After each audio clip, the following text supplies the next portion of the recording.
Yo, yo, yo, what's going on Xbox and YouTube? Now today I have a couple of things to share with you. First off being a few new updates to the Xbox One dashboard experience. Some closed beta news for the Rainbow Six Siege beta.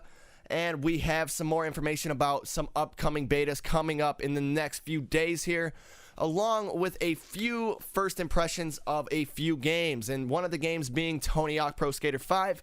But without saying too much more, let's jump right into it. Okay guys, right off the bat, we are going to start with the saddest news. Yes, I know, the Rainbow Six Siege beta has finally come to an end after 2.5 long weeks, at least 2.5 long weeks for me.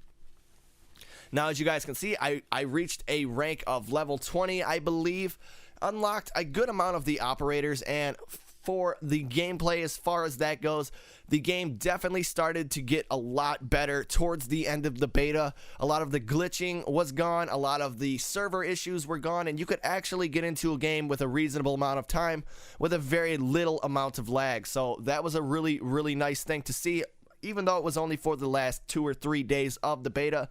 But I will be sharing with you guys a couple of the gameplay footage, a couple things from the gameplay that I got to see. And, you know, just overall, I would give this gameplay right now a good solid 7 out of 10. And I would say this game is going to be tons of fun when it finally comes out and releases to the public as a full game. Now, one really cool thing that's coming along with Rainbow Six Siege is all of the DLCs will be free, along with 2 new games, or 2 old games, Rainbow Six Vegas 1 and Rainbow Six Vegas 2 will also come with Rainbow Six Siege. Because there is no campaign to the game, this is them basically making up for the campaign. So you get Rainbow Six Vegas 1 and 2 along with the game. So that is a really awesome thing. But overall, I really did enjoy the beta, and I really wish it didn't end because I was just starting to have a lot of fun. But I would really love to hear what you guys have to say about the Rainbow Six Siege beta and how it played out for you guys. But with that being said, guys, on to the next one. And now, speaking of betas, there are a few betas that you can get into right now if you go ahead and sign up, which I will leave links in the description of this video for all of the beta signups that I possibly can bring to you. The one beta I'm talking about is the Need for Speed beta. Now, this is a closed beta, so there's not very much I can tell you guys about the gameplay or anything along those lines. But what I can show you guys is where to sign up for the beta. Now, this game will be very short lasting compared to the Rainbow Six Siege beta, but nonetheless, it's still a beta, and it's still something really fun you can play before it actually comes out. And another beta that's actually on its way to the Xbox One, PC, and PS4 is the Star Wars Battlefront beta. Now, I got to play the Star Wars Battlefront closed beta a few months ago, and speaking very slightly on that game, I will say that you guys are going to have a great time playing the Star Wars Battlefront open beta, which is coming out on October 8th. So everybody get ready for that, and if you haven't gotten ready for it yet, make sure you watch every Star Wars movie and episode of anything possible to get yourself hyped up for this game. Even though it does not have a campaign, I still believe Star Wars Battlefront will be an awesome title that comes to the Xbox One and PlayStation 4.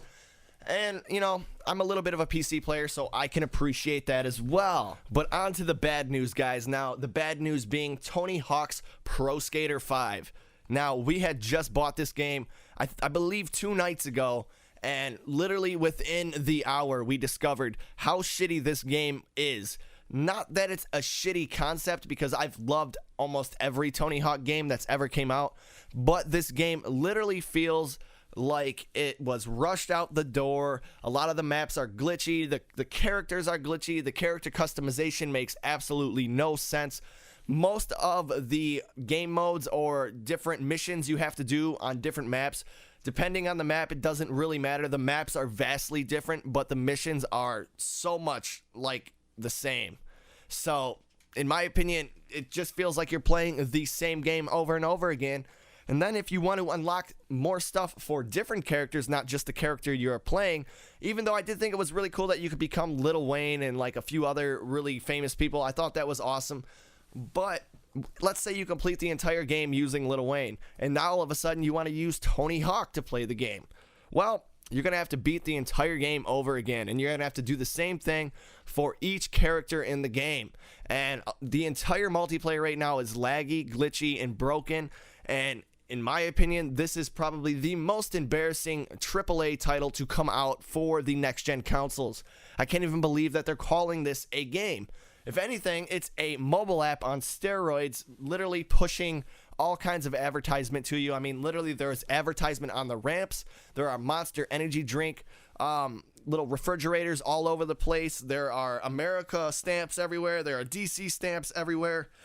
The game literally looks like a big advertisement.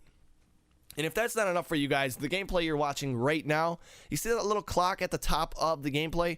That's also a advertisement for a watch company.